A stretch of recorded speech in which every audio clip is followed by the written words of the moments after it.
her efforts there, protecting our Second Amendment rights. Thank you, Millie. She is not just a mama grizzly, she's a mama grizzly who's probably packing. So truly, I thank you so much, and I am honored to get to be here. The last time I was in D.C., my family and I were here cruising on Harley Davidsons with Rolling Thunder, which is the rally to honor America's finest, our United States military, our veterans.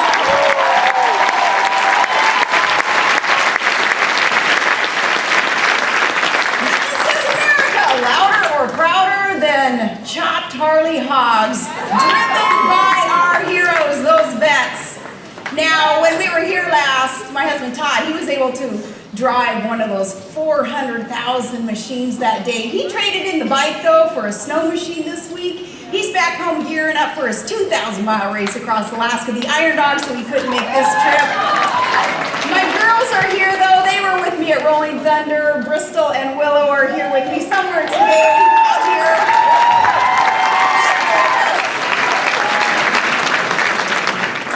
Do you know why Rolling Thunder chose Washington for their rally? They wanted to make their engines their voice. They wanted to rev them at the seat of power. And that's exactly why CPAC started back in the 1970s. Conservatives wanted not so much government, but the Republican Party to hear us. At the 1975 CPAC, Ronald Reagan, he laid out a blueprint for rebuilding the GOP under a banner of bold colors, not pale pastels. And ever since then, CPAC has been the rally for conservative action, and that's why I am glad to be here today.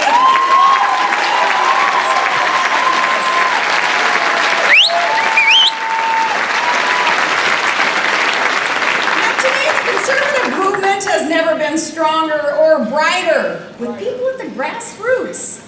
And yet, the federal government has never cast a bigger shadow. So for the last 3 years, we've been waving a bold banner that shouts, "Don't tread on me."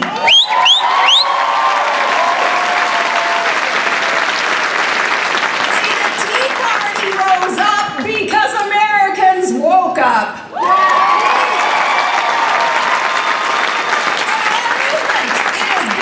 One person. It is bigger than one candidate. It is bigger than one party. It's about one country united under God. We aren't red Americans. We're not blue Americans. We're red, white, and blue. And President Obama.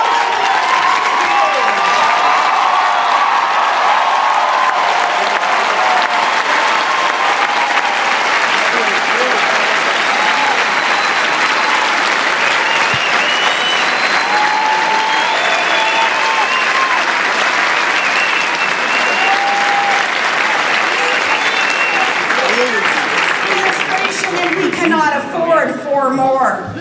Candidate Obama, he promised to fundamentally transform America, and that's one promise that he has kept, transforming a shining city on a hill into a sinking ship, promising to cut deficits in half, and instead he's piled on trillions more in debt. Trillions more, $135,000 per taxpayer just in this new debt, $3 million more a minute, and no plan to stop it. No plan, no budget.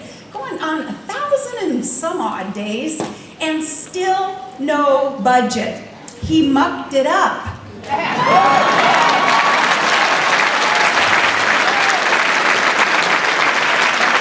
Folks, this government isn't too big to fail.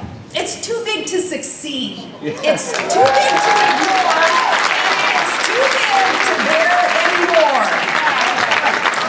Now, what did we get in return for the president's spending spree?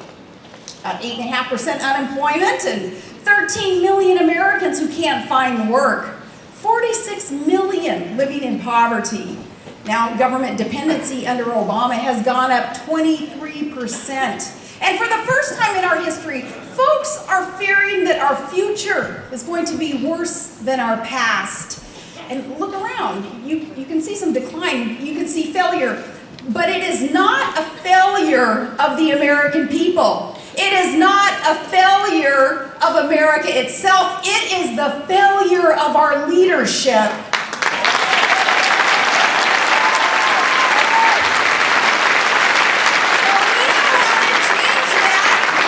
Oh, yes, we do.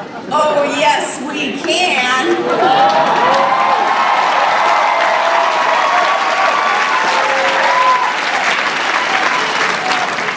Change, yeah, you gotta hope things change. It's change that we can believe in, change that we need. It's the change I want to talk about today because, to borrow another phrase from our president, we can't wait. Our country hangs in the balance.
Conservatives to save our republic.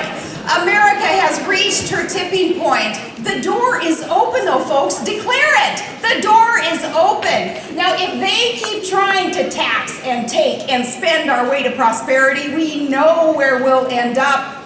Just look to the old world to see the new world's future. It's a future of downsizing and downturns and downgrades.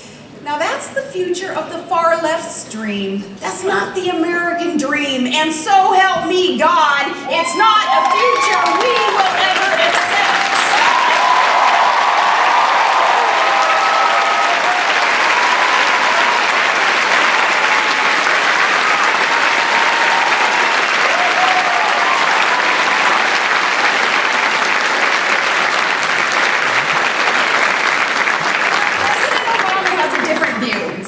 Conflict of visions things. When I listened to his State of the Union last month, I was really struck that he barely mentioned unemployment and entitlements. What did he talk about? He gave us more promises to give us, quote, an economy built to last. Well, Mr. President, we don't want an economy built to last. We want an economy built to grow, and we certainly don't want your economy built to last. We want your administration to end.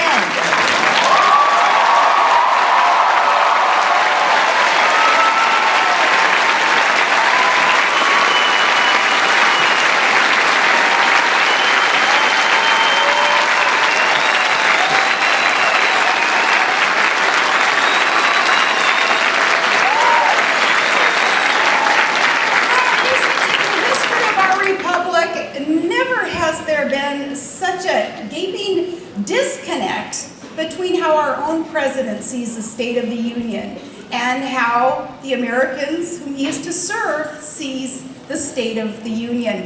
He actually believes that we are headed in the right direction. Even though 7 in 10 Americans, those with their boots on the ground and their nose to the grindstone, no, they're saying, no, we're headed in the absolute wrong direction. We believe real recovery can't get underway until government gets out of the way. The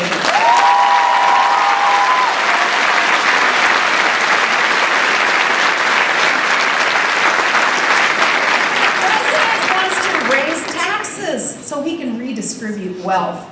We want to cut taxes so that we can create more wealth. Government digging us deeper and deeper into debt. It's not because it taxes too little. It's because it spends too much.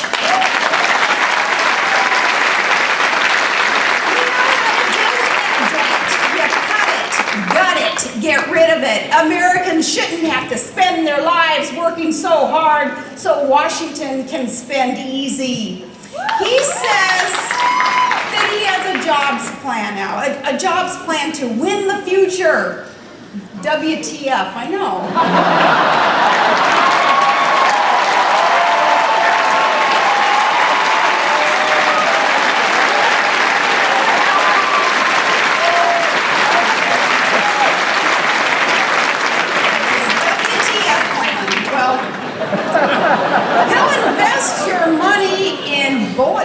To nowhere, but he'll stop Boeing from building airplanes anywhere. Bankrupt green energy companies get sweet loans and grant offers, but oil pipelines not allowed to give you job offers.